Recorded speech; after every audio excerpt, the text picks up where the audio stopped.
অসমবাসী হেৰুৱালে এজন ভাল মানুহ, এজন বিশিষ্ট লেখকক হেৰুৱাই মৰ্মাহত হৈ পৰিছে ৰাজ্যবাসী।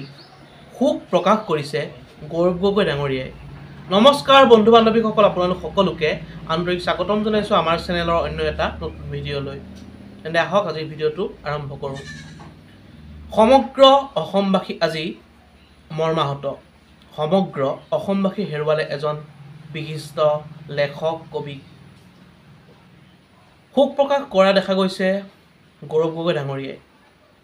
অসমৰ বিশিষ্ট অৰ্থনীতিবিদ সদৌ চুতীয়া জাতীয় সন্মিলনৰ উপদেষ্টা, কাকজান মহাবিদ্যালয়ৰ অৰ্থনীতি বিভাগৰ অৱসৰপ্ৰাপ্ত অধ্যাপক, বিশিষ্ট লেখক কবি অনিল শইকীয়াদেৱৰ আকস্মিক মৃত্যুৰ খবৰে মৰ্মাহত কৰিছে অসমবাসীক।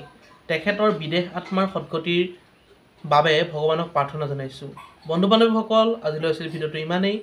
অন্য এটা নতুন ভিডিঅ' লগ পোৱাৰ প্ৰতিশ্ৰুতিৰে আজিলৈ বিদায় মাগিছোঁ। ধন্যবাদ। জয় অসম।